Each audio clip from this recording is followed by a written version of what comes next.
Hello, everybody. Welcome back. YouTube.com/Geek Aloud. This is the Gaming Enforcement Agency. It's episode, what? I'm going to guess 94, I believe. And it's an incredible hot day here in Melbourne. So if I lift my feet up and you see empty shoes, that's why. And Unky, unfortunately, is not with us. So he's offline tonight. But third slotting it all the same is Bully. Bully, my friend, how are you this evening? I am doing very well, and you'll be pleased to note that we no feet up for me, so I'll keep them well and truly below the desk here to save the viewers. Very good. You've got to kick the blood off them before you lift them up anyway. You might get yourself in trouble or us on YouTube. But let me tell you about this show. Fine viewers, and shout out to Sean Games in the chat, mate. How are you? Thanks for joining us. We are going to start off with games, interrogation, and deliberation. It is 4 games this evening. And then, of course, it's the news segment. We have, coincidentally, 4 news stories to get through. And then, of course, we jump in to the YouTube chat. Bully, are you happy to monitor that chat, patrol it, if you will, all evening? Certainly am.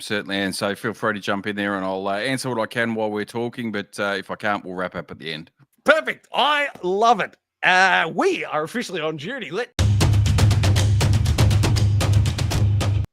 And of course, we will start with games, interrogation, and deliberation. Game 1 this evening, Zelda, Echoes of Wisdom.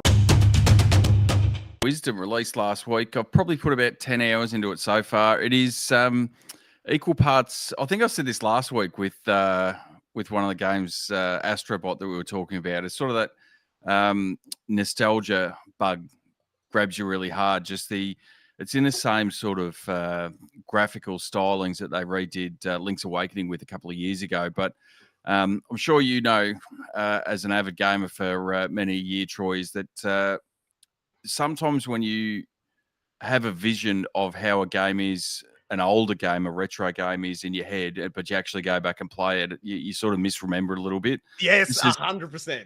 Redoing the sort of 2D Zeldas in this style is it revisits that same feeling you got playing it, like the Link's Awakening and the SNES one, as well.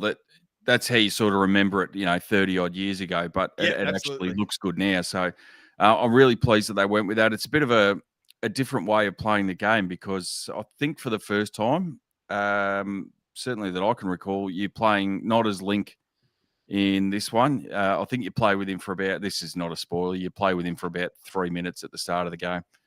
And then for the vast majority of it, you're now playing as Zelda, as...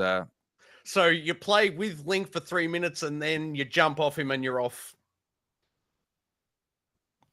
Yeah, exactly. So you're playing, as you can see on screen now, that's actually Zelda with a hood on, essentially trying to disguise herself. But probably the biggest change in gameplay is that, anyone that's played any of the previous Zelda games, you play as Link, you get a variation of a sword, you work your way up to the Master Sword, you get the shield, and you sort of work your way through from there. Zelda doesn't actually have any attacks for enemies that you can use. So the way around that is they've used this system. So you'll see in her hand there, instead of having the sword, it's a wand. And what you can do with that is, after defeating enemies or after, sighting items in the background, she can basically use that wand to create an echo, which means that you can then scroll through a list and replicate that item that you've basically learned within the game world. So that sort of leads itself to not just you can replicate enemies that you've defeated in the past to then use them to fight other enemies, but I'm with you now. Yep. But it allows you to replicate items like stools and tables and boxes. So you can use those to... Does it go so far as to, can you replicate a door and walk into previously inaccessible areas? I haven't got there yet. So I couldn't tell you that, but certainly it's sort of limited in the first part. So you're right, you can only basically do 1 or 2 items at a time. So each sort of item that you have, depending on, some of the stronger enemies will take, probably the easiest way to say, you've got various slots, and each particular thing that you do takes up a certain amount of slots. So you might be able to make 3 of one item because they only take up 1 slot each, and you've got 3 slots. But if you try and create a more powerful echo or replication of an enemy, that might take up 3 slots, and you can only replicate one at a time. Yeah, I'm with you, mate. Yep. That expands out across the game as well. But from And the is that get-go, something that grows over time? Like, do you collect something in the world and then you unlock more slots, or? yeah, so as you play through and beat the dungeons, essentially you grow more slots, and then the further you play in the world, you come across new and different enemies and higher level enemies that you can then learn their echoes and replicate them and sort of work your way through it. So it's quite funny because it's almost as much as you can see on screen, it's that replication of A Link to the Past and to a lesser degree, I guess, Link's Awakening from the Game Boy days. It actually pulls a lot from the newer 3D Zelda games in. Tears of the Kingdom is probably the more apt one as opposed to Breath of the Wild, because as you saw in Tears of the Kingdom, I'm not sure you actually played it yet, Troy. I know you were. I've played it for a couple of hours, mate. I'm not too far in, but I did eventually buckle. I picked it up on the Switch, and I think I put 2, maybe 3 hours in. It was a while back now. It was actually Chrissy, so that's how long ago it was. Put a couple of hours in, but honestly, I put it back down and said, I'm waiting for the Switch 2 anyway, even though I've bought it. It's on hold. Well, I don't know. They keep teasing us with you might be waiting a while, but having that Tears of the Kingdom sort of freedom to manipulate the game world is really what they brought into this one as well. Oh, wow. Okay. I've already seen snippets of players that have basically broken the game apart already, just nice utilizing the system. You can basically, I think I saw someone said you can beat the game in about 15 minutes because they've literally just broken it in the way that you can manipulate items and create these echoes. So I thought you were going to say they worked out how to clone Link at the start and then just deploy him and have him shepherd you through. Well, it's funny you say that, though, because one of the skills that she does learn is basically an ability to transform herself into an echo of Link so that you can then fight some enemies. But you'll see up in the top left. How did Link get into Zelda's slot? I'm not going there. It's about time, though. It's been 35 years. You can see in the top left there, you've got that blue bar. So you've only got limited capability to be able to use him, and I think that expands over the course of the game as well. The time that you can use it, but certainly in the first instance, it'll only last 3 or 4 seconds that you can use him, and then you've got to go back to using the different echoes to defeat enemies and the like. It's kind of funny because I've gone through a lot of waves with this game. So when I first played it, I was, it's a bit interesting, and then you play for half an hour, and you sort of go, oh, I'm not really sure. Like, I can see what they're trying to do and what they're getting at, but I think they're sort of missing parts of it. And then you play it for another hour and you go, oh, this is amazing. Like, the different ways you've got to think your way through things and work out how to get to a particular area and the dungeons. So it reverts back to your classic 2D style Zelda dungeons as well. So you've got to work your way through that, where you've got to find a key to open a door to get access to another area, etc. Yeah. And you work your way through the first couple of those and you think, oh, this is really great. This is interesting. And then I go through another wave of it just becomes really obtuse sometimes with you sort of go. It turns into a bit of Tunic action, does it?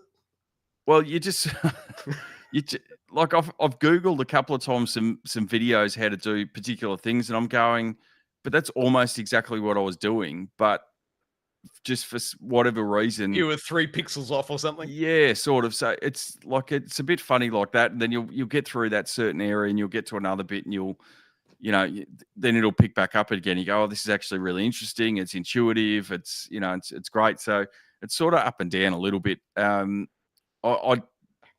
don't mind. I think overall, I think it's a bit of a miss, to be honest with you, though. Because, really? As much as it's a bit different. You play Zelda, you've got different skill sets and all the rest of it.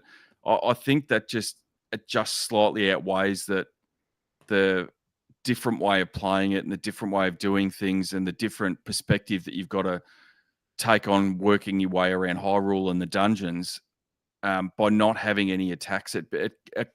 When you're just trying to work your way from one area to another or explore an area, it becomes, I think, rather quite annoying sometimes that you just can't pull out a sword willy-nilly and just take out these enemies, get them out of your way because you want to explore this area and and find out the secrets and all the rest of it, which, you know, Zelda's really well known for. So that's really one of the annoying parts. So you'd rather be a warrior than a princess? Well, I don't know. You can be a warrior princess if you want. Just give me a sword. Xena! But it does have some good things as well. So it does have fast travel systems. So there's these little, I don't know if you call them little shrines or whatever, that you can find across the map and also within dungeons. So you can work your way around that. It's got the 2D elements that you saw in Link's Awakening as well. So you've got the overview that you can see there, but it's also got the 2D sections. I think overall it's pretty good, but it's just that it just slightly misses the mark a little bit because it relies so heavily on this ecosystem and creating these items or enemies to be able to fight on your behalf. It just becomes too much sometimes. Like you can see they're scrolling through the amount of items, and that's only after a couple of hours of playing the game. And it's not an intuitive system. Like you can work through lists of newly learnt or most used or whatever it is, but when you're trying to find a specific one among, I think in total is about 150 or 160 different echoes. So by the time you get to the sort of end of the game and you're trying to scroll through to find this one specific one that will work in this scenario, I think that's where it's really going to get annoying towards the end. Can I throw a question at you, man? Shoot. Looking at that inventory screen and then your discussion just then of the difficulty navigating it sort of in a crunch, I'm reminded of the difficulty I face in all the Fallout game, well, Fallout 3 and beyond, where, you know, you've got your inventory and stuff's tucked 6 menus in, but in Fallout, you can at least favorite it. And then there's, you know, the hot button on the D-pad to quickly get to the shotgun or whatever. Is there any sort of favoriting a couple of spells and then being able to hotkey to them? Or do you always have to navigate through that menu system? You've always got to navigate through that. But what it will swing and a miss. What it will do is in the first, you can order it so that it's in order of recently used or most used is probably the most useful one. Yep.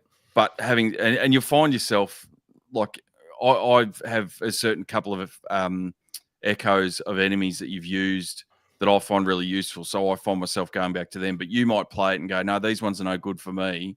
But these ones I'll use all the time. So you'll find those ones will be in the first sort of 5 to 10 every time you open up. You only sort of have to scroll across a little bit. But there'll be occasions where you'll come across an enemy that you don't really see that often, or a system design of how you got to traverse the world that you've got to go, oh, hang on, I need this particular one for it. And you then have to scroll through dozens and dozens to find that one particular one that you want. So that's one of the really annoying parts with it. That sounds frustrating. That quicksand you were just jumping through takes me back to, what was it, Mario 2, I think, was the sand where you pick it up and throw it. Anyway, sorry, I got distracted. So you're a couple of hours in. Are you obviously it's on the Switch, but are you playing it docked and on a tally, or are you playing it handheld? Oh, I think the only time I ever play the Switch handheld is when I'm on holidays or on a plane or something, and I can't dock it. Otherwise, I can't. Yeah. As much as I've tried, I can't really play it handheld. Yeah, mode. I was just going to wonder if it was in handheld mode, whether some of that inventory scrolling would be easier if you could, just flick along, maybe. Like maybe it was designed as the primary input method, and then the secondary use was docked mode, and that's why it's a bit naffy. But pure speculation. Oh, potentially, but at the end of the day, like others might see it differently. But I've always sort of thought, well, the handheld mode is for obviously when you're traveling, but it's also more of a without being elitist about it. I think it's more of a kids sort of thing, and it certainly is in my household. When the kids play it, they play the Switch in handheld mode. Yeah. Whereas I've invested in and got a decent sized TV that I've got all my stuff hooked up to. I'd rather play it on a big screen TV than. I think this might be a generational thing, man, because that's exactly what happens here as well. If I'm on the Switch, it's docked and I'm playing it with the Pro Controller. Anytime my boys are playing Switch, it's handheld mode. So I think it might be a generational thing. And it may well be that. I mean, it's the same with iPads and all the rest of it. I really can't sit there and watch things on an iPad, but certainly my kids do. So yeah. I suppose this is one of those things, but that's always going to be the issue with the Switch is you've got to sort of cater for both audiences without ever really nailing either a lot of the time. Yeah. So, Do you know what would be a way better situation? Is if you could have the Switch feeding the telly, so you could see it up there, but then you also had the Switch on your lap as a second screen, so it was the touchscreen interface and always had your inventory up, and then the main screen was the telly. Oh no, wait, that was the Wii U and it didn't sell. The Wii U. Something of... Oh, look out. Never far away in that museum. And I'll just take this moment, Billy, to congratulate you on your backdrop this evening. You have put in a lot of work there, man. Do you want to just take a moment to walk us through it, or should we move on? Oh, I can only sort of get about, maybe half to a third of the stuff in the background because it works its way the whole way around the room and then over in the far corner. So, well, everyone can tell it's loaded if you can lean over and grab a Wii U unprompted. Without prior notice. I think we've got a fair idea of how big that room is and how stocked it is. Good work, Billy. Don't ask for too many more consoles. I know how further I can reach, but there you go. There's that. Excellent, man. So you're still playing it. Is it something you're going to persist with? It sounds like you're a bit not so hot on it. So you're maybe going to put it onto the backlog, or? I think it's still something I'll push along with. It hasn't completely lost me yet. It's just, like I said, it's sort of those waves that you go through that, some parts are really great. Some parts mildly frustrating. And it's just sort of which point you're at that particular time as to whether you really need to sort of almost grit your teeth and push through that obtuse sort of part to the good parts. Yeah. Knowing that they're going to come up. So I think it's something I'll push through with. Is it, the absolute top tier of Zelda games? Probably not. Could they have just given us... I mean, the reality is, could they have just redone A Link to the Past or given us a new style or a new 2D Zelda game with this new art style that they've got going on? It does look fantastic. I absolutely love the visuals, the way the water looks, the sand. When you're in like a sandstorm, all the visual effects look fantastic. Yeah, I'm sold visually speaking, but yeah, you've definitely put me off from a controller input standpoint. Doesn't sound like it's one for me. So you're a handful of hours in. You're maybe going to push through, maybe not. Could you put a score on it at this stage, or is it that a bit premature? I'd probably give it about 7.5 at this stage. It's certainly got the potential to get higher, but it's just those, like I keep saying this, those little things that just draw it back a little bit. So it's certainly something I'll keep persisting with. Just partly because I love Zelda games in general, anyway. But I think there's enough there to keep you going, and maybe it sort of works its way out as you keep playing it and you get further into the game. I'm not sure, but it's certainly there's enough there to keep you playing in the short to mid-term anyway. Yep. And where does it sit in the pantheon of Zelda games? Where does this one sit? Is it top 10? Nah.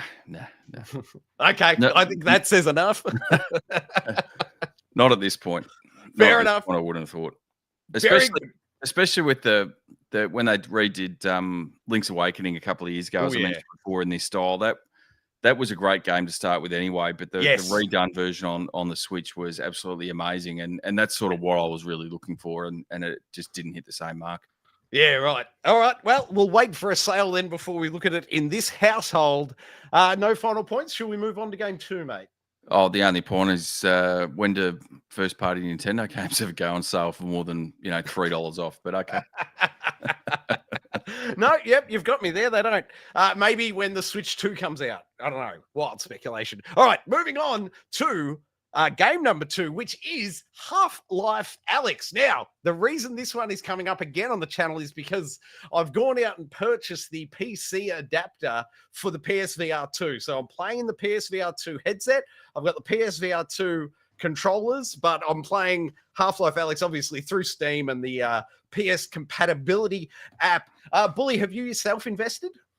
Yeah, I have. So this is the only way I played it. I don't have any of the PC VR setups or systems. And that was really a selling point for me. I know some people have been a bit up and down about the need for the PC adapter, but for me, it certainly expanded the the VR title space that you can get into exponentially by being able to use the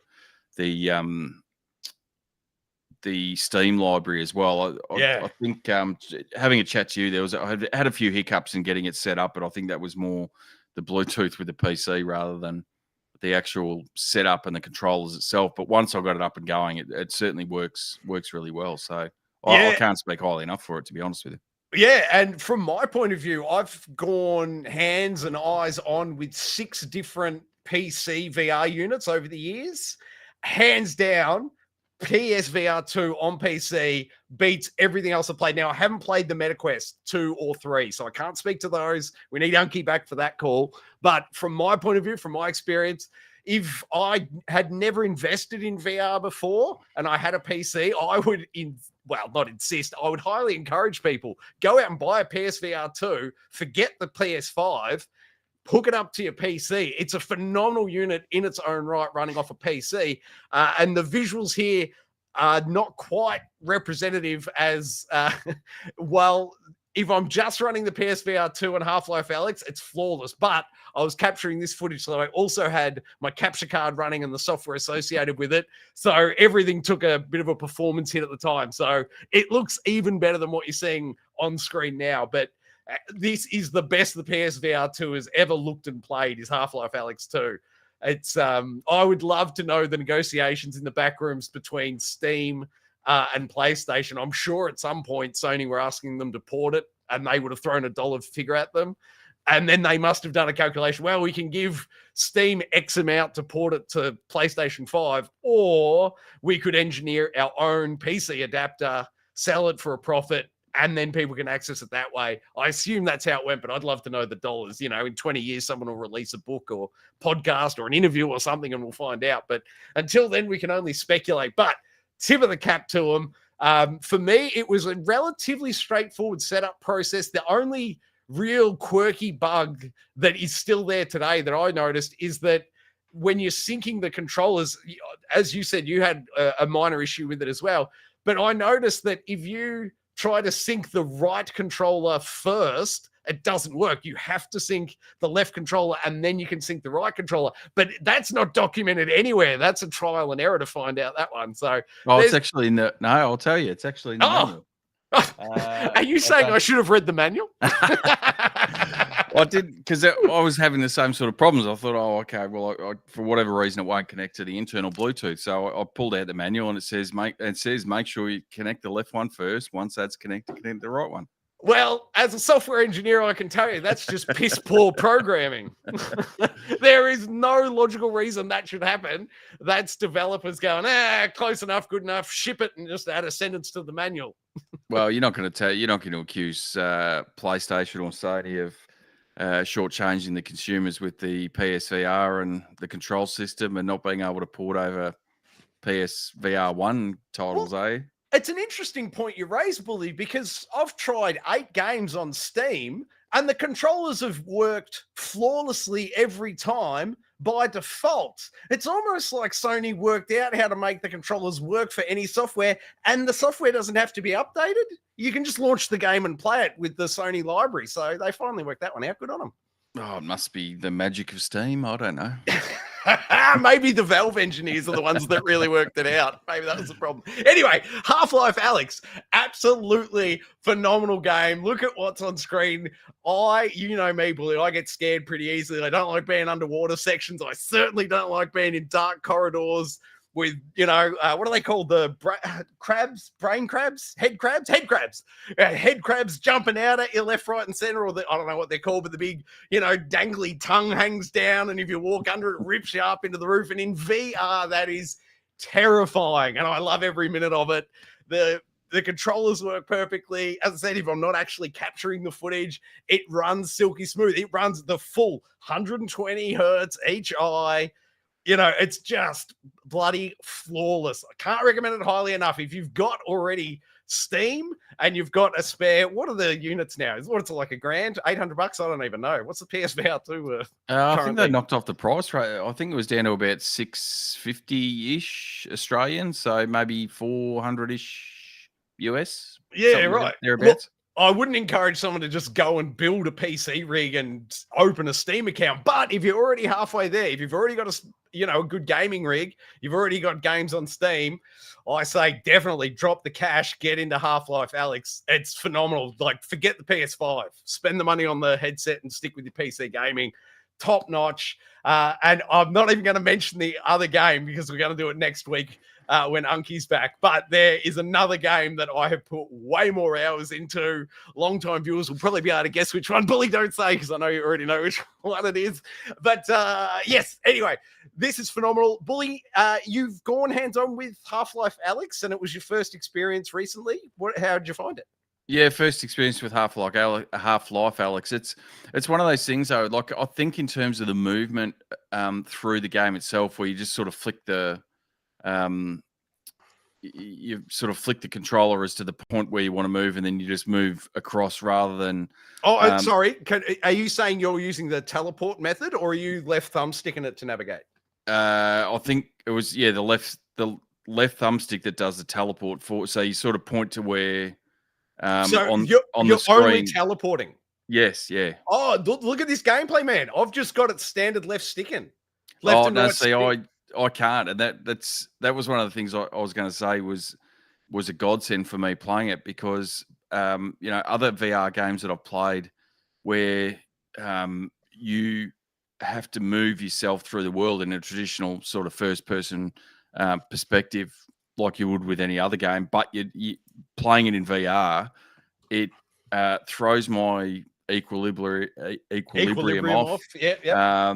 And I can only play for about 15, 20 minutes at a time before I start to get physically ill from it. So the fact that it's got that teleport system, for whatever reason, just does away with that. And I think one of the things I really noticed it on, there was I can't remember the name off the top of my head. There's a mini golf game on the PSVR, on the actual PlayStation.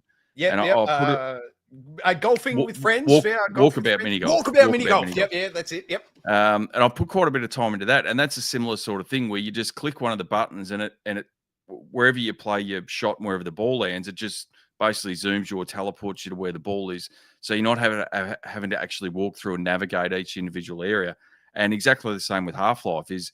Not having to work your way through in a traditional method saves me. It still catches up with me in the end. Don't get me wrong, but I can play for probably 2 or 3 times longer than what I can that's having to great, do it this way. So for each to their own, I suppose. If you can stomach 100%. It and you can move your way through it, fantastic. That's probably the way to go. But for certainly, if you've ever had any vertigo issues or issues with feeling nauseous while you're playing VR games, this is certainly a great title for that, because you're not, I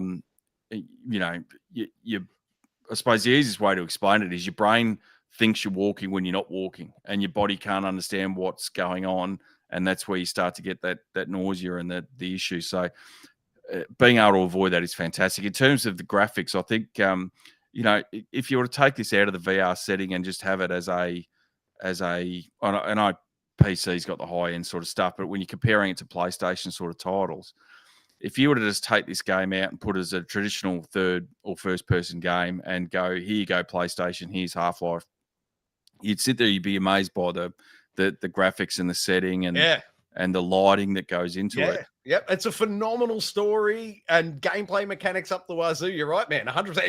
It would work as a 2D experience, but VR, doctor.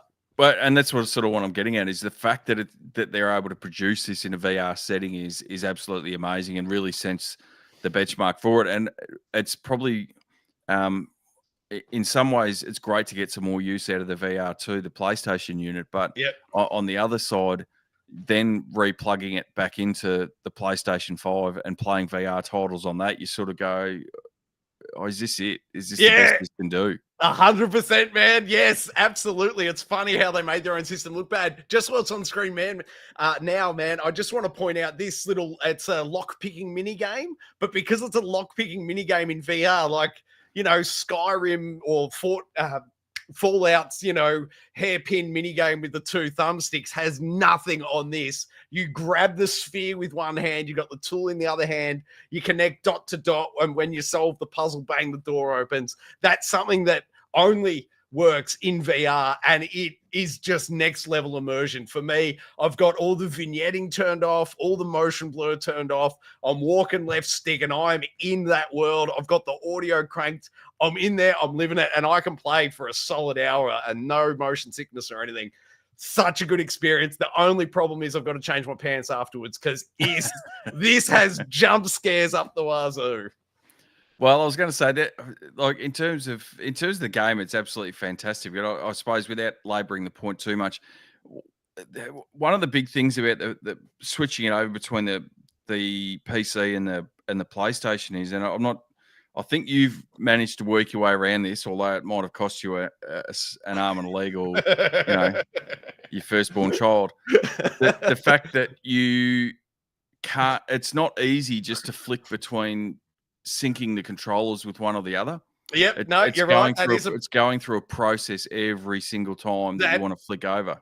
That would be a pain in the ass. To your point, mate, I've got 2 sets of PSVR 2 controllers. I've got one pair sunk to the PS5, the other pair sunk to the PC, and it's never a problem. I just But how many headsets have you got? I've got one headset, mate. No further questions, Your Honor. Well, just to that point though, and this is one of the things that probably annoys me is, and Sony could get more money out of me if they were to sell the actual controller separately for, I don't know, $200. Yeah, 150, $200, whatever it is. I'd probably almost consider going out and get one set that is just set and synced and charged for the PC, and one that's set and synced and charged for the PlayStation. That 5. is a premium way to have it set up, mate. I couldn't recommend it enough. Obviously, the what did we just say? It was down to 650 or something. I don't recommend forking out another $650 for the experience. But should you find yourself in a position with one headset and 2 sets of controllers, a PlayStation 5 and a PC, it's pick up and play. It's so quick and easy. Turn on the controllers, plug in the headset, you're off to the races in PC land. Take the USB-C headset out of the PC, plug it in the PS5, pick up the other controllers, and you're straight off to the races. No barriers. So, yeah, I'm with you 100%, mate. Sony, get cranking on those handsets as individual items.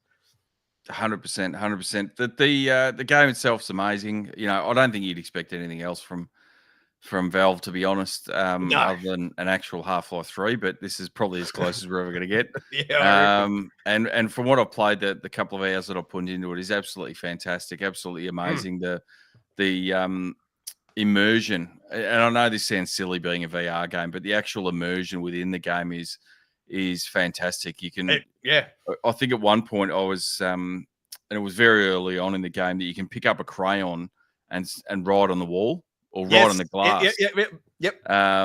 And my young fellow was sort of watching me play it, and I said, "Oh, have a look at this." And I picked up the crayon and started writing his name on the glass, and he could see it on the PC screen. So that sort of level of immersion is just something you don't really see in a lot of games, full stop, let alone VR titles. Yeah, well, Horizon Call of the Mountain did it, but to your point, they did it on rocks or non-transparent surfaces. The fact that Valve worked out how to do it on glass, and the scene you're talking about, you're sort of mapping out the story, the narrative through the city of where you're going to go, and you can see from the start, oh, that's our end goal, but it's 8 hours of gameplay or whatever away, and you can draw on it. But the city is there, and it's alive behind the glass. You can draw on the glass whatever you want and look around, and the whole world's moving behind it. It is an absolute showcase of gameplay and technical implementation. I can't recommend this enough. Absolutely get on it if you haven't. And I love even the shotgun bully, the motion control. You just flick it to, cock it back, pull the trigger, bang, off to the race. Everything about this is well done. I love it. Any final points from yourself on Half-Life Alyx or the PSVR 2 PC adapter, mate? No, as we've mentioned a couple of times, I don't think I could recommend it highly enough just to get, you've outlaid all that money for the VR2. In terms of, and I'm the same, I haven't played any of the other, as I said before, any of the other PC VR head units, but certainly in terms of the quality, it's fantastic to play with. It works really well once you've worked out and done the left before the right. controller. It actually works. It works really well. It's fairly seamless in terms of getting it set up. I don't, and in terms of expanding your library, because it's one of the things that I think we saw with the PSVR 1 that Sony didn't really support it long term, and we sort of had a bit of hope that they would with the second iteration, which clearly that's sort of gone by the wayside a little bit. There is still some third-party games coming out, but certainly shout out to what is it? Half-Life 3 in December. Bring that on for the PS5 VR implementation. I can't wait for that. Half-Life again. Oh, I meant Hitman 3. Excuse me. Hitman 3 in December. I can't wait for it. So there is still some stuff coming out there, but the fact that there's hundreds, if not thousands, of VR titles on Steam that you've now got ready access to.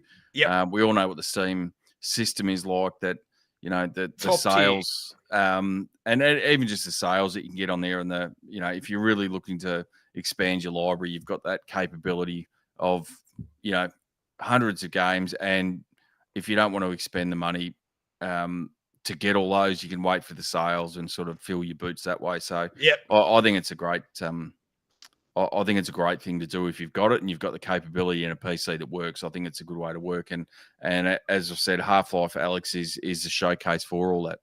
Absolutely. Tip of the cap to them. They've nailed it. Can't recommend it highly enough.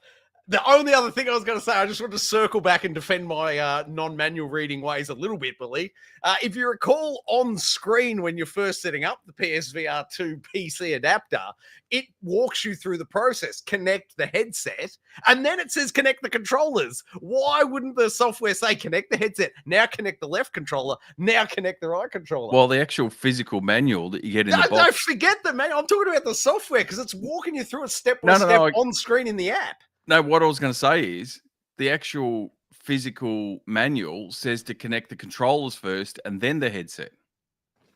That's weird because the software does it the other way around. The software says connect the headset first, like the Steam PSVR 2 app that you have to install has the installation process. Connect the headset, now connect the controllers uniformly, not at everyone. Anyway, I'm belaboring the point. Let's move on to game 3, shall we?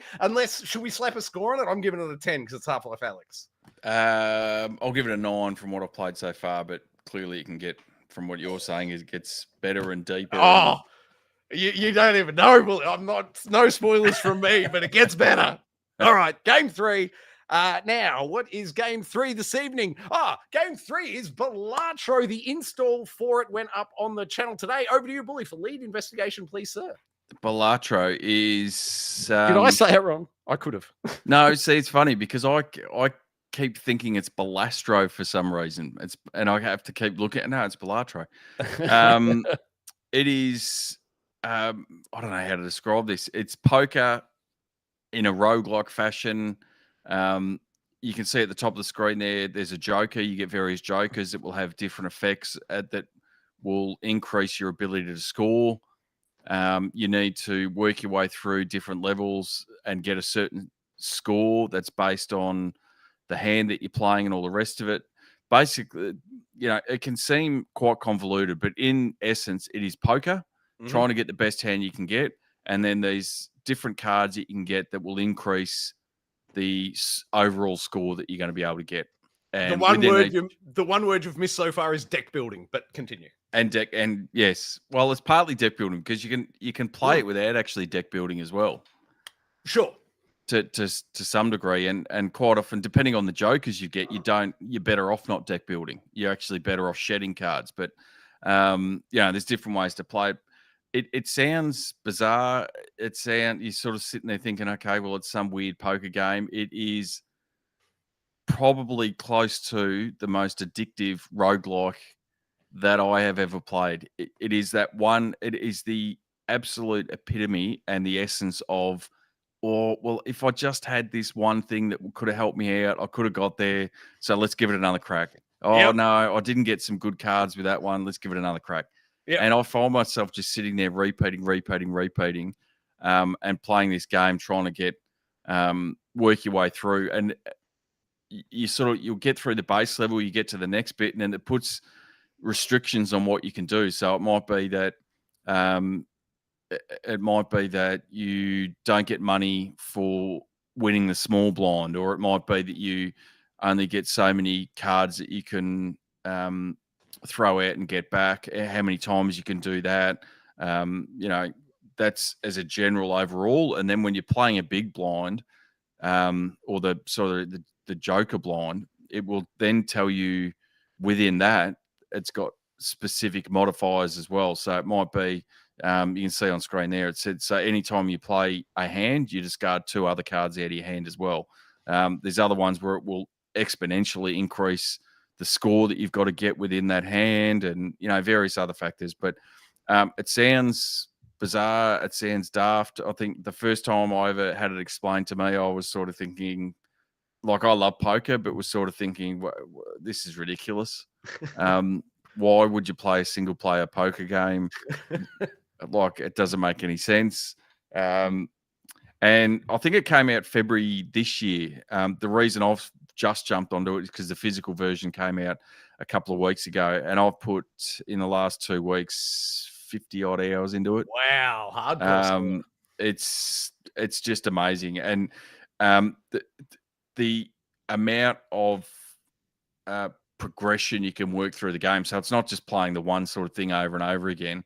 The different progression through different card decks and levels and all the rest of it is amazing, to the point where I did some background reading on it, and I think the general consensus to get the platinum trophy for it, you're looking at over 100 hours, and that's doesn't include the random roguelike nature of some of it. You get, so if you could play it for 5 hours and just get rubbish hand after rubbish hand, and the modifiers are terrible and all the rest of it, and you just you can't win.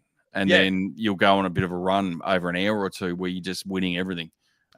So that roguelike nature pushes the time out as well. But I probably haven't done it justice in explaining it, but it's an absolutely amazing game. Clearly I put 50 hours into it.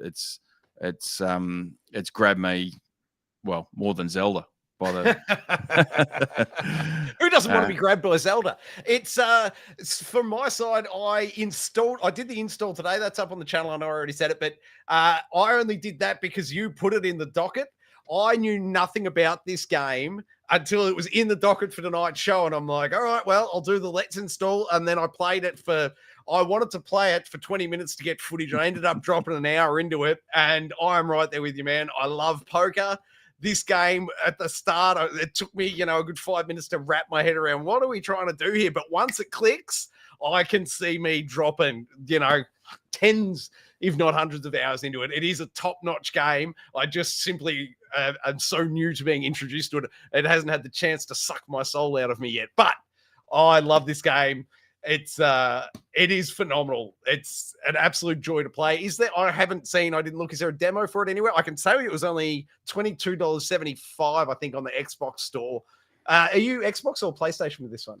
PlayStation with this one. I don't think I've seen a demo for it, but having said that, I think I was reading just yesterday that they're releasing a mobile version for it. It's on Switch, it's on PC, it's coming everywhere. So yeah. Time sink away. The only thing is, I need each. I'm quite happy to buy it again on the phone, but I needed to link back into my cross PlayStation progression. account somehow. Yeah. You need that cross progression. I need that. So I'm not going to put hundreds of hours into one version just to get no trophies in another version. But totally. Absolutely amazing. Absolutely amazing game. Yeah, it is. It is phenomenal. But as I said, I've only put an hour into it, or slightly less than. So I wouldn't even want to put a score on it. But Bully, go ahead, slap a score on it. 50 hours, you're qualified. 10. Love it. I love it. Would we be thinking this would be the front runner for indie game of the year come December? I'd have to. I can't think of anything else that would be in front of it at All this right, stage. Certainly, I mean, the time alone that I've sunk into it would have to put it at number one for the time being. Yeah, that's fair call, man. All right, then let's move on. Unless you had any final points. No. My only point is, if you've got an interest in card games, go and buy it. You will love it. Definitely, I second that notion. Let's cash out our chips on this one and invest in another indie game that didn't come out this year originally, but Vampire Survivors, 29th of the August this year, so just a couple of weeks back, did come finally to PlayStation. The good news is it's, what was it, $7 or $8 Australian for the base game, and then each DLC, I want to say, is $2.50 a piece, and there's 5 of those. Small investment. I've put in 24 hours into the PS5 version already. I've put 10 hours into the PS4 version. Happy to report they're 2 different trophy lists, but it's, buy it on one console, you get it on both. There is no cross progression that I've been able to find, but that doesn't bother me at all because what was it, last year or the year before? We gave Vampire Survivors Indie Game of the Year, I believe, when it first came to Xbox. I've 100% it there and all the DLC, and I'm just loving coming back into this game. It is still phenomenal. Can't recommend Vampire Survivors highly enough. Bully, you said you've played it on PlayStation. How far in are you, mate? I played it originally on the Xbox when it came out, and same as you, Troy, the $6 or odd that it cost to buy it on the PlayStation when it came out. It's a no-brainer. Jump back into it.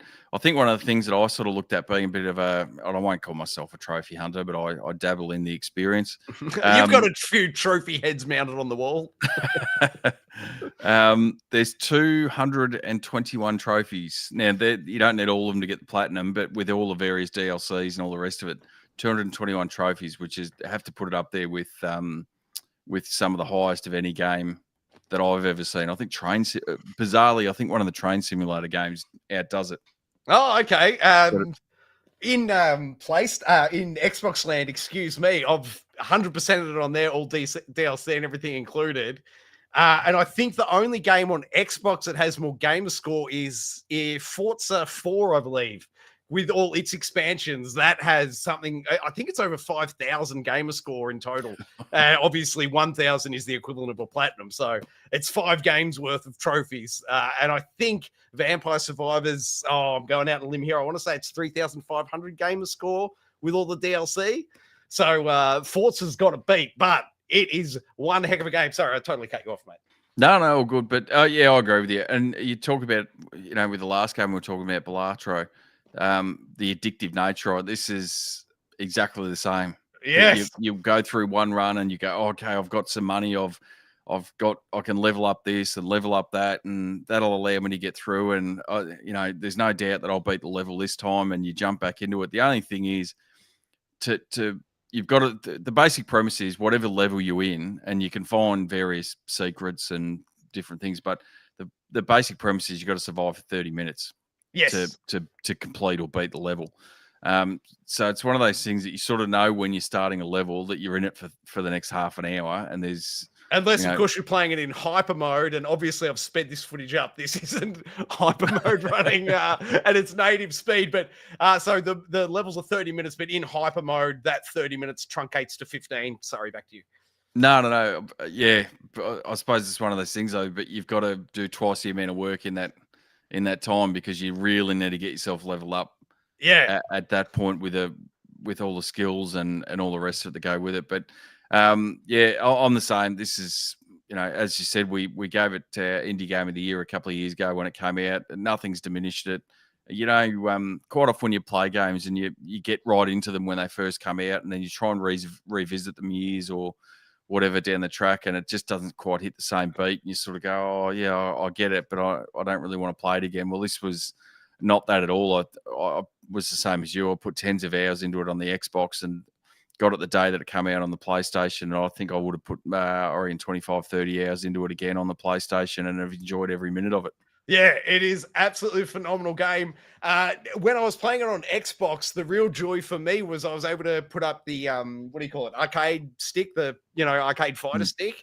And so because there's obviously the only input mechanism required is one joystick. So an arcade stick's perfect for my arthritis. I can, play for hours on end. No worries. PlayStation firmware patched maybe 8 months ago out the ability for my USB dongle to override and let me use the fight stick on the PS5. I was a bit sad when they nuked that feature, but I'm happy to report the cool thing about this game is on the DualSense, you can either use the left or the right thumbstick. So I can just sit there for 30 seconds, use left thumb, then just flick over to the right thumb for 30 seconds and give myself a rest, but not skip a beat. So I've been able to play this for hours on end with the same controller just by switching the controlling thumb. So they've absolutely nailed that as well. I love that implementation. Obviously, they've got the is it still called the Leonardo, or was it just Project Leonardo while it was in development and they called it something else now that it's available for purchase? Oh, the PlayStation 5 adaptive controller or adaptive control. I'm not sure what I think it was just called an adaptive controller in the end, I think. Yeah, well, obviously that would, for me, I would love an adaptive controller, and that would obviously work brilliantly with this game. Unfortunately, I don't have one, but this game's phenomenal. And if you do have arthritis in the thumbs like me, as I said, you can switch between. You don't even have to. It's not a setting in a menu. It's nothing. It's just natively supported. Pick up the controller, use either thumbsticks. You're off to the races. I love this game. Love the implementation. Hands down, great game. Great soundtrack. The visual style works well. It's so easy. Like, you remember how it is. And it's kind of the Zelda Echoes of Wisdom was a good sort of reference point, Bully, with the old art style versus the new art style. This old art style works to its advantage because everything is so contrasted against each other. You can be running through at high speeds and you can easily identify that's the enemy versus that's an object in the world. So it's just brilliant. I absolutely love it. Can't get enough Vampire Survivors myself. I'm giving it a 10, Bully. I'm giving it a 10. Come Game of the Year time, it'll be a showdown, I reckon, between Balatro and Vampire Survivors, assuming we can nominate it. I don't know if you can. It came out 2 years ago. But not to PlayStation. Oh, I hear, mate. We'll have to discuss that one offline afterwards. Shall we kick on to a newsroom? We may as well kick down that door. Oh, and I've forgotten to press one button, but here we go. Mr. Mark Cerny himself on screen now, Bully. Tell us things, please. Well, here he is. Obviously, that was I think it was a 10-minute, and I use the term tech demo loosely because it was not really persuasive for me.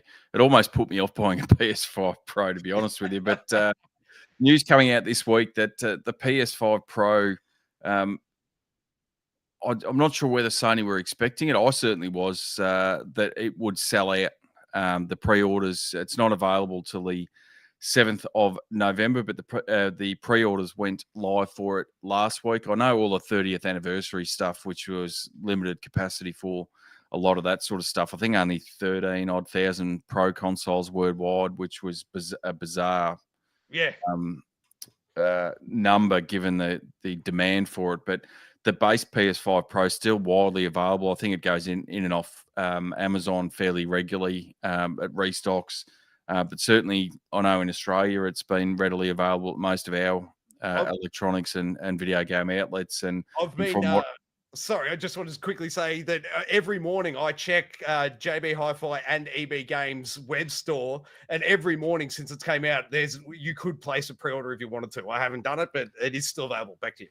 No, but bizarrely, I think so. It's as readily available as that is, and I spoke about the 30th anniversary edition, but I think the one item or aspect that a lot of people, myself included, were really after was the disc drive, because as soon as they announced the Pro that it was digital only, yes, you could get the disc drive expansion to it, but that's how it was going to be sold in that format. I think it's done one of two things. It's put a lot of people off, and B, the scalpers have come out in force as soon as that announcement was made. And basically, from what I've seen across the globe, it's been pretty similar. But certainly in Australia, you couldn't get one. Just give us the skinny, mate. What was recommended retail, and what are the scalpers going for? I think recommended retail is about 150 Australian, and scalpers at the moment. Name your price. I think the cheapest I've seen is about 300 up to 700-800. Yep. For them, which I was never going to pay that price. No. And that was sort of one of the things that really almost put me off buying the PS5 Pro or pre-ordering it, was that if I couldn't get the disc drive, it was almost of no value to me, because, clearly behind me, the physical side of things is what I'm looking for. So that knocks out, between the PS4 library and the PS5 library, I'm probably looking at 400 or 500 games that I wouldn't be able to play without a disc drive. So the fact that that's in such shortage, I think that's probably the bigger issue than them not selling out the PS5 Pro and that there's still stock available for it. I have no insight on this, but I assume and believe. Do you assume also, like Sony have just got to be cranking up that factory? Come Christmas time, I assume your JBs, your EBs, your Amazons, everyone will just have units available freely. The disc drive, I'm saying.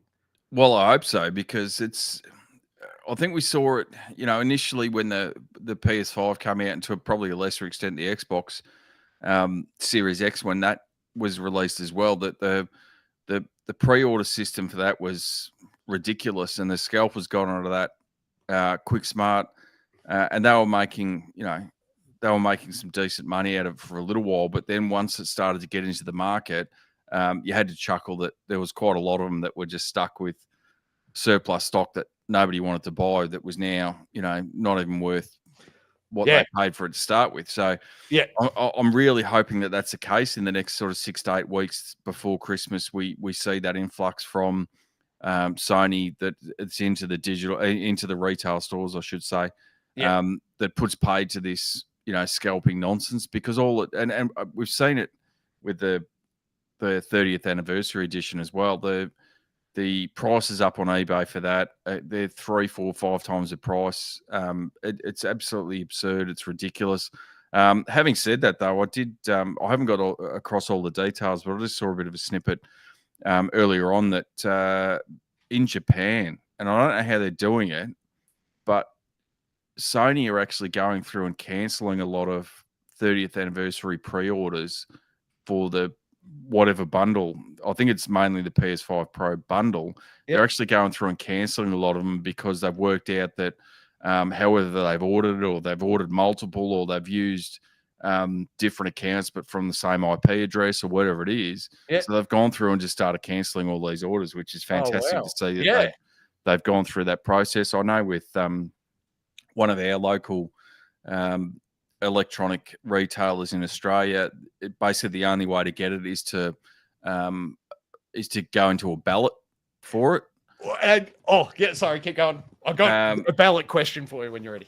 Which is, is it ideal? No, but does it sort of remove the bots and the scalpers getting there the second it goes live and taking all the stock and then reselling it for inflated prices? Is there better ways around it? I don't know. This is probably not a bad way around it. Is to do, if you're a signed up member of this, I guess the you can give JB Hi-Fi a shout out, believe. Oh, okay. JB Hi-Fi, that's JB Hi-Fi. But I'm trying to, or have they not delivered something and you've got an axe to Oh no, I'm trying to draw a parallel to other sort of things where it'd be like a members club or something like that, where you could go into the shop off the street and buy stuff, but you've got the members club that gives you extra benefits and whatnot.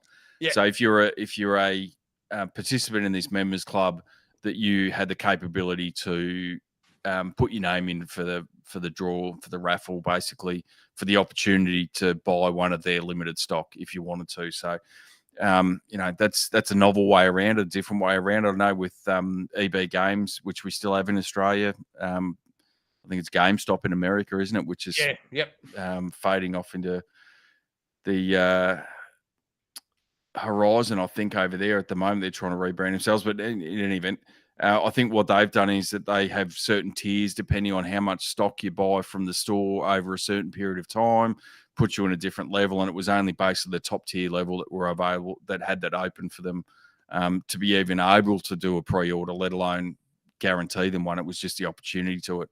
So it was only your sort of big spenders, which again, you sort of go, well, the people who can afford things year round, should it be locked behind that? But then by the same token, they've shown a commitment to the company. So maybe that's a benefit you get. I can't really disagree with that. And does it knock out a lot of the scalpers? If that's how it works, fantastic. But it's the two fairest systems I've heard. I've heard various podcasts and people talking about the different ways to acquire them overseas, and they all sound like they've gone sideways.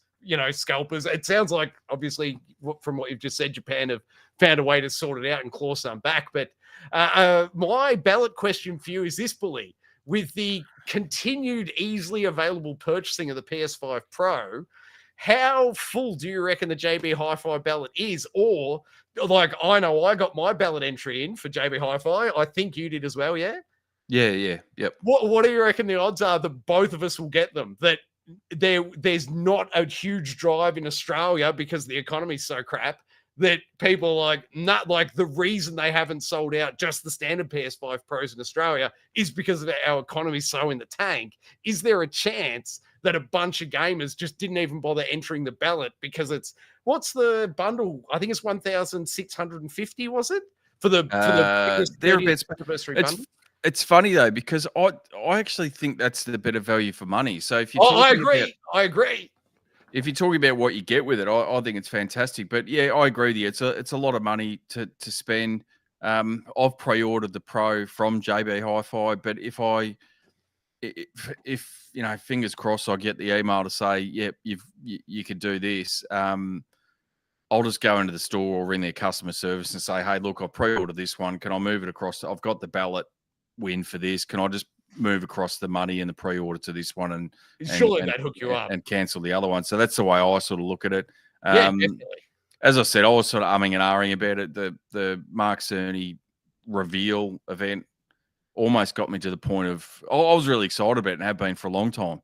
But the reveal event almost put me off it, to be honest with you. And I sort of jumped back on it eventually and thought, oh, well, you know, okay. Yeah. So let's just wrap this up with, man, I just want your straight up answer. Do you think that both you and I get, you know, a winning ballot entry tomorrow? Do one of us or do neither of us? I'll go with neither of us, but I'm going to go the other way. I reckon we're both going to get in. I pure speculation. I have no data on this, but looking at the freely available pre-orders for the Pro, I'm suspecting there weren't that many entries into the 30th anniversary ballot. So I'd like to think we've got much better odds just because we know the PS5 Pros themselves aren't selling that well. So hopefully they've, you know, obviously there'll be more entrants into the ballot than they have units to sell, but I'm hoping the odds are significantly better through that ballot system that they've employed. Yeah, well, so I sort of break down the numbers a little bit and go, if there's 13,000 worldwide, I would say at most Australia got 500.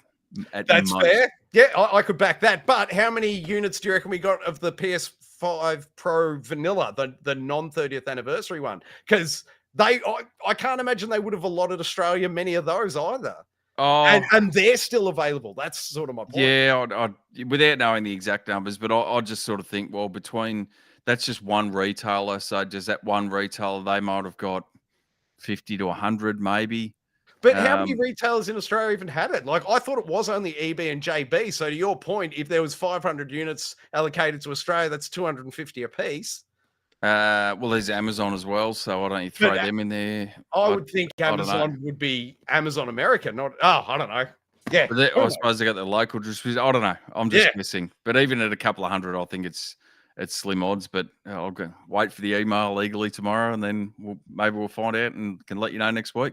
Let me ask you this, Billy. On the off chance one of us actually gets the golden ticket in, do we do just a little 5-minute live stream of celebration tomorrow? Is the celebration you handing me your email, or is that how that's going to work? Well, it depends if I can sell. What can you sell? One kidney? It depends. If I can find a buyer for one kidney, then no, I won't be giving you the golden ticket. But assuming I can't sell the kidney, I'll just hand it over to you, mate. Because I don't have $1,600 sitting around spare. That's for sure. Well, I don't now because it's tied up in the first pre-order. So I need them to weave a little back end magic. But we'll see how we go. Very good. All right, mate. What have we got for the second story?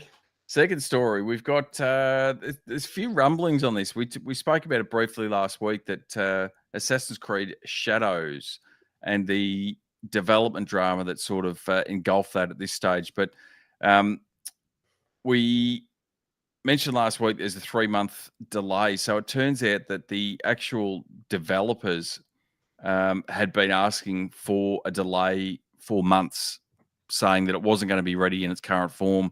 There was bugs. there's story aspects, mechanics, etc., that sort of came out as to the reasons why they wanted it delayed initially. And then we've only in the last couple of days we've had some more sort of tidbits unconfirmed at this stage that they actually not so much going back to the drawing board with the entire storyline, but the whisper is at the moment that when we spoke about it last week that there was a black protagonist that was going to be the main character within the game, and there'd been a lot of back and forth about that. And okay, well, it might have been based on an actual real life person. Is that really, what you should be putting into a Japanese game and a Japanese centric game? A black person that's taking over, etc., etc. Well, the whisper that's come out in the last couple of days is that they're actually pulling that character out,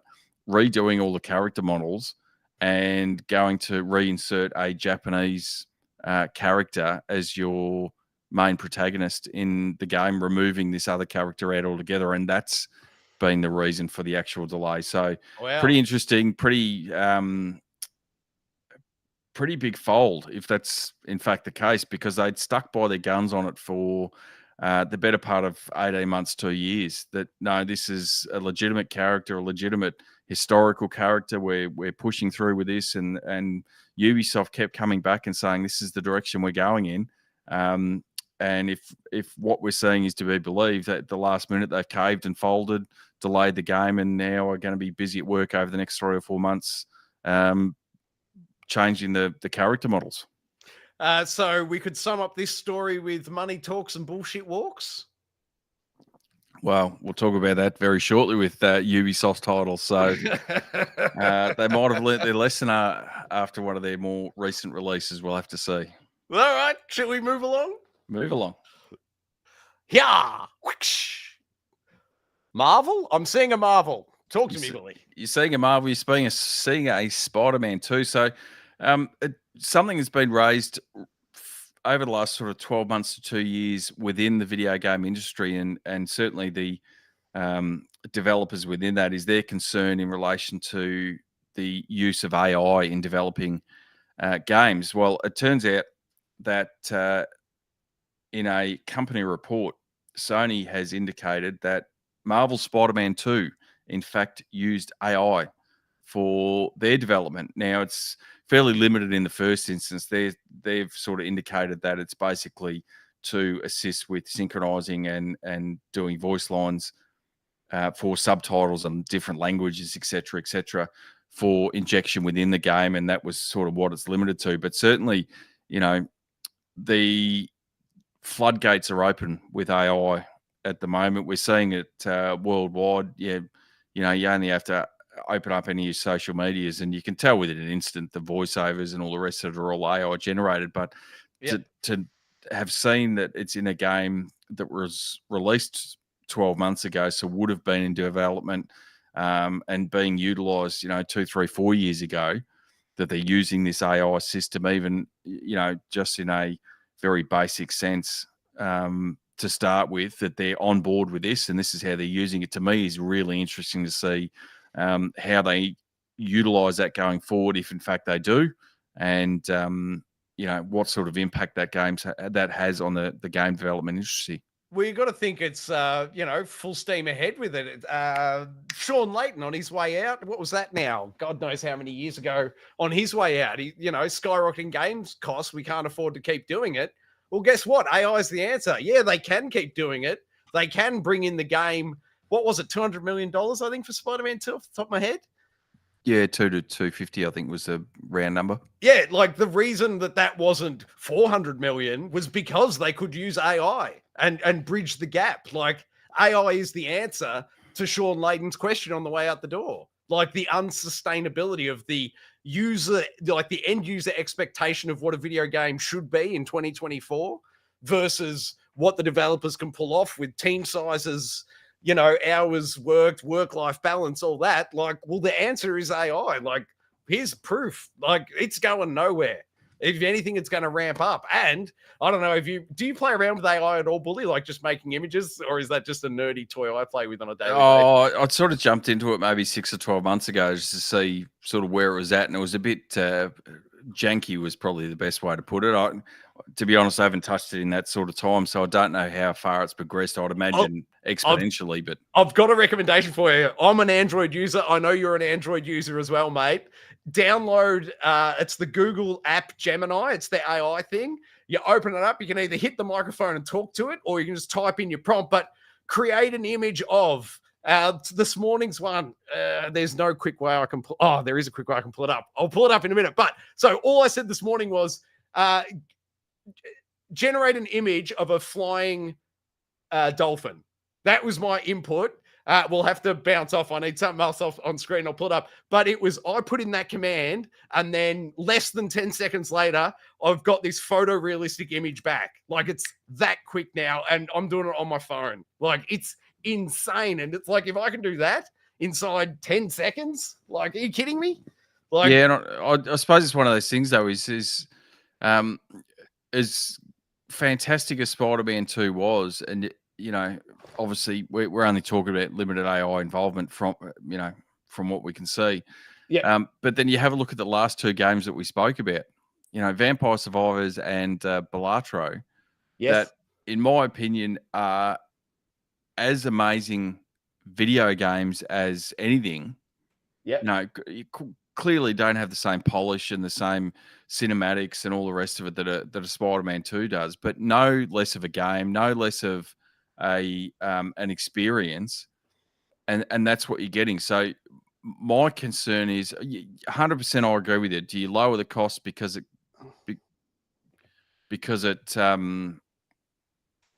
you can pump out games at a cheaper price, or you can cut your costs and make it more viable as an industry going forward? But then do you lose out of that as well? Do you lose that that ability to think outside the square a little bit, or to put something together that is out of the box that you might not, I don't know. AI might come up with Balatro. I don't know. But it's not. It's you just need to think of it as a tool, mate. It's like Photoshop, for example. You still need a creative mind driving it. That's still human employment. It's just this phenomenal tool that means they can achieve in seconds what used to take them weeks, months. Yeah, and I get what you're saying, but without turning this into Skynet and Terminators and all the rest of it. I don't believe that's anyway. Sorry, go. I sort of look at it and go, well, okay, that's where we're at now. But like I was saying, 12 months ago when I was sort of trialing, it was a bit janky, and you might get something close to what you do. You're now telling me it's up to this particular level. Well, in 12 months' time, could I sit there and go, I want you to write the code for a game, and this is what I want. This is the storyline I want. This is how I want it to be set. This is how I want it to look graphically. Pump it out for me. And then that sits there for 6 hours, whatever it is, and then pumps out a game for something that I've sat there for an hour and described what I want. And then, okay, now I don't need anyone else because I'm sitting here by myself, and I go, AI, the hitbox for this isn't, that needs to be tighter. Can you do that for me? This level needs to look like this more than it looks like this. Can you do that for me, et cetera, et cetera? So I sort of look at it and go, okay, it's limited at the moment, but in 5-10 years' time, are we at a point where, like, literally one person can just sit there and come up with an idea and go, bang, here's a game? Yes. The answer to that is yes, and I think it's phenomenal. It means we'll get hundreds of games, and, like, go check out Roblox. It's, there's hundreds, thousands, I don't know, possibly millions of games on Roblox. The vast majority of them are rubbish. Trash. Yeah, the vast majority are rubbish. I agree, but the cream always rises, and there are some absolute winners. Can you see on screen now there, man? The flying dolphin. That I can. The flying dolphin. That was me. One prompt, and 10 seconds later, and there is a photorealistic dolphin with wings flying through the sky. I know it's not framed up correctly. You'll have to forgive me. But, like, if I can do that in 10 seconds today, like... Well, then I'm going to sit down for 3 hours tomorrow and create myself the next, Half-Life Alyx. Yeah, well, it's not quite there yet, man. But I think I don't think one, there's anything wrong with it. And two, I think it's exciting. I think it opens up a world of possibilities. I suppose my other counterpoint to that is, and I know that you and I listen to some of the same sort of podcasts and that sort of stuff that they've spoken about the industry layoffs over the last 12 months. And you look at some companies like Ubisoft's a prime example. They employ over 20,000 people. That's exorbitant for the amount of product that they actually push out. That's ridiculous. And they need to trim the fat 100%. No doubt about that. But, across the industry, there's been some 12, 13,000 layoffs this year alone. So compound that year after year after year of how many people you're putting out of work that have spent their entire life doing this. Now, if that was me in my industry, that they just sort of turned around and said, we found a robot that can do your job better than you can, better than anyone can. You're now out of a job, but that's all I've ever done for my whole life. I've got no other skill set. Do I then sort of go, that's great because, they can do this job far better than I could ever do? Or do I sit there personally going, this is ridiculous? What do I do with my life now? I understand your point completely. Allow me to flip the coin over and give you the exact opposite thing, man. So I used to work in mainstream media. I'd work on, pick your broadcast, footy, cricket, news, game shows, whatever, anything in television. I've worked on those productions. And you're talking crews from anywhere from like 10-man crews to like a big thing like the Brownlow or whatever. You've got 100 people on that crew to do a television production that goes for 2 hours. And now Brownlow goes for 2 hours. Yeah, well, okay. But look at what we're here doing now. We're live streaming on YouTube, and not trying to bloody pump myself up here, but I'm the pre-producer, I'm the director, I'm the lighting guy, I'm the audio guy, I'm the host, I'm the editor, and I'm the dude that's doing the uploading. One man doing all those jobs that, wind it back 10 years was, anywhere between 10 and 100 people on a crew to do a show like this. And now I can do it. Well, there's two of us. There's me and you doing it. But it's the equivalent. It's 2 hours of visual entertainment in video format. You can see it and you can hear it. And it's improved because now, you've got direct chat. Hey, Sean, Games, any chats? But like now you've got chats, and then it's, you've got users able to support specific creators. So because I can do it out of my bloody garage for pennies, it means that I can make, we can make this show. We can have a tiny audience, but they can support us. And that's enough. It's enough for us to live. The people that are interested in our content can see it. If they like it enough, they can kick us a few dollars, all that combined. And because the technology is there to support it, OBS is the software we use. That's effectively put 40 people out of a job. But we're not complaining about those 40 people that lost their job 10 years ago. No, I get what you're saying. It's an inevitable march forward with technology that every industry across the world has progressed to a point where, there's better ways to do it, or there's automation or whatever it was. I suppose, without sounding alarmist, which I'm not, I'll just sort of look at it and go, well, I suppose it's just the speed of it for mine. When you're talking about, your background, that's over a period of 10, 15, 20 years that's slowly progressed and moved forward. We're talking about in the space of 12 months that the AI systems have progressed so far and so fast that it's unimaginable to see what it's going to be like in another 12 months or 24 months and how much of an impact that's going to have. Now, I'm not saying is the world going to turn upside down. No, clearly it's not. Is there people that are doing jobs within the games industry now that are really superfluous and for some reason just still have a job? 100%. Can you streamline all this? Yeah, no doubt about it. And that's just the inevitable march forward of technology. But I suppose I just sort of look at it and go, well, it's just, as much as you move forward with all that sort of stuff, just the speed, I think it's not concerning to me. I just sort of look at it and say, well, the speed that it's all happening it's interesting is probably the best way to put it. I agree 100%. I find it absolutely fascinating, but it in no way scares me. Like it will just enable people to be more creative, more quickly, and find their audience. And, you know, you're essentially just going from the broadcast model to the narrowcasting model. Yeah, there'll be hundreds, thousands more games produced by tinier teams. And if they're good enough, the cream will rise, the good ones will get found, and other people can just keep churning. Like it's the free market. Go for it. My biggest concern is, though, how big of a house do I need to have the physical copies of all these thousands of games? Who's going to pay for that? I don't know, Bully, but where did you put all your horses for the blacksmiths and their shoes? Oh, they're out in the backyard. Yeah. Anyway, that's it for story 3, I assume. Shall we move on to story 4? That it is. And just a quick one to finish up. Ubisoft, spoke about them just before. Ubisoft can't keep their mouth shut.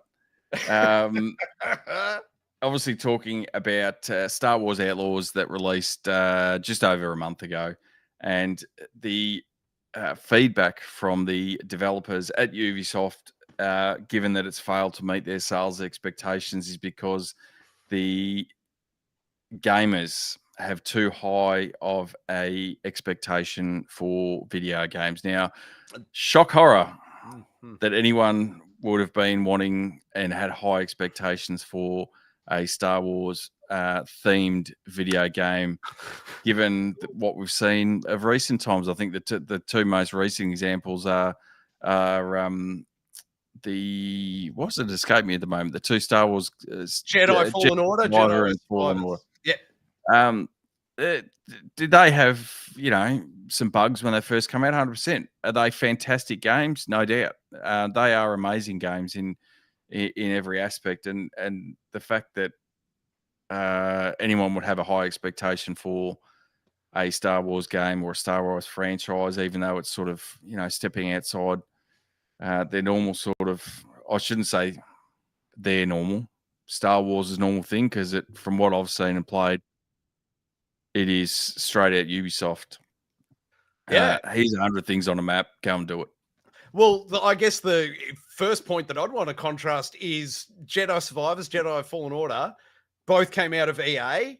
And it's, what's his name? Call of Duty's lead from back in the day. Oh, I'm blanking on the dude's name.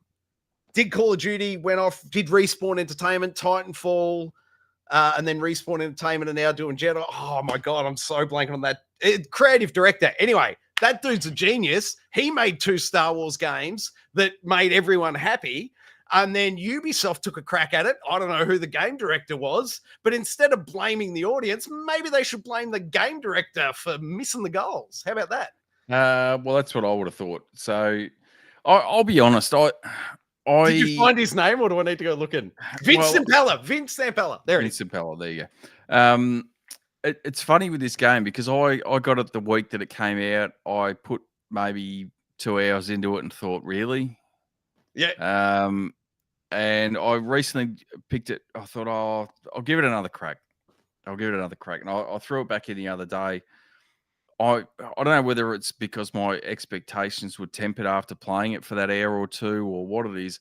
It's not a fantastic game by any stretch of the imagination. Don't get me wrong, but I don't think it's as bad as a lot of people are making it out to be. I think I remember watching a video in that first week that it came out that heavily criticised the stealth elements of it. I actually don't mind the stealth elements; they're not that bad. Like, I think they're sort of, it's a bit different, no doubt, but I don't think they're actually terrible. I don't think any of the game's actually terrible. Graphically, is it the peak of video game graphics? No, but is it terrible? No, not in the slightest. I just think the hate for the game, and I could sort of, without defending them, I can sort of understand a little bit where Ubisoft are coming from, sort of going, well, you know, what do you want? Yeah, well, we want the Vince Zampella Star Wars games. That's what we want, and they didn't give it to us. They missed the mark. I get all that, but I guess what I'm sort of saying is, well, you know, it's a bit of a different game. Yes, it's got the Ubisoft, you know, general construct to it, but is it they put out a pretty decent game. Is it ever going to win Game of the Year? No. Is it 10 out of 10? No. But is it trash? No. Here we go, Billy. Let me flick it to you this way. You've got, for the entire rest of your life, you have 2 hours left to play video games, and your choices are Balatro or Star Wars Outlaws. Where do you spend your 2 hours? Divide it up any way you like. Star Wars Outlaws, because it'll last longer. If I play Balatro for 2 hours, it'll go like that. Yeah, right. So what you're saying is you'd rather be dragged over the coals slowly and painfully than having a good time. I just don't think it's not as bad as I get. Don't get me wrong. I'm not sure you do. I get the fact that it's not what people thought that it should be or could be. I get the disappointment level, and I'm not defending Ubisoft at all by trying to say it's your fault because you wanted a good game. It's not this amazing game, but by the same token, I think it's just, for some reason, it's one of these games that's just garnered hate for the sake of garnering hate. And it seems that it's just cool to jump on board and smash the living daylights out of it, when the reality is like I said, it's not a great game, but is it a terrible game? No. If you're wanting a Star Wars game, should you expect it to be up here?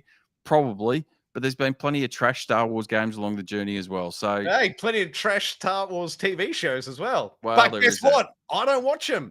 And if you give me a shit Star Wars game, I don't play it. My time is more valuable to me than the ego of the game directors or the marketing people or whoever are trying to push the blame onto me, the gamer. Hey, I'm the customer. Win my time. Win 100%. It. You can't win it? Well, guess what? Piss off. I don't disagree with you at all with that.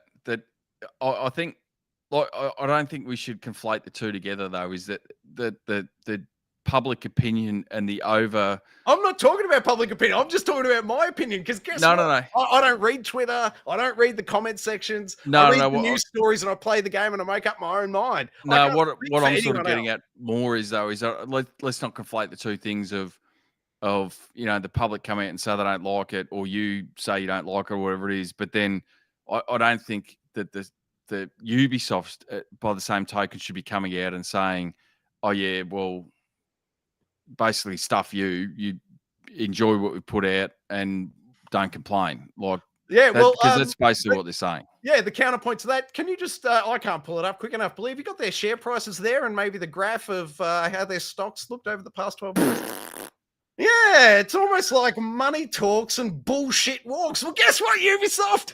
This story can take a walk. Bully, let's wrap it up, shall we? My friend, check out Patrol, if you will. Those comments, what do they got for us? I think we might have had a bit of a dropout with them. I think we've had that a couple of times. So I haven't got anything since the very start when we had said G.E.A. to Sean Game. So hello again if you're still there. Otherwise, if anyone else has tried to jump on, jump back into us next week, because it looks like there's been an issue with it. I've just flicked back to the live streaming tab, Bully, and I can tell you it's sitting on the first frame. I've got no idea whether any of this show's gone live. So let's roll the outro and work out whether it even went to air. Nah, it's all good. It's all good. I've been keeping an eye on it. Well, I'm glad you've been keeping an eye on it, Billy. Thank you very much for co-hosting with me this week, my friend. And I'll assume you're happy to come back and play again next week. Yeah, sorry, I was just going to say, just before we go, yes, the live stream's going, and I've just had Jess jump in telling me that the chat has absolutely crashed. Excellent. Perfect. That can happen. Bully, thank you very much, sir. Excellent work this week. Where did you land on the, if one of us gets the golden ticket tomorrow, are we going to fire up for 5 minutes and just have some sort of little celebration? Let me know when you get the golden ticket and whether you're going to hand it over to me. It depends on we're having a celebration or not. All right. Well, stay tuned, ladies and gentlemen. I guess there'll be a tweet if one or both. Do you know if Unky got an entry in as well? I think he did, yeah. Well, there's 3 chances that tomorrow a tweet will be going out on the Geek Aloud account saying that we got it. If we didn't get it, there won't be a tweet. But if there is a tweet going out, keep your eyes on the channel because we may be popping up to celebrate. But we'll do it for this week. We are, where's my button? Off due. Bully, thank you so much, my friend. Tell me, what else could you do with the channel? You can like it, subscribe it. You'll never miss it. Oh, that was luck. Hey, that's something.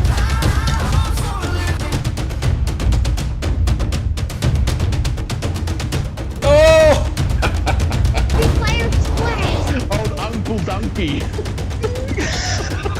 Gee, Donkey.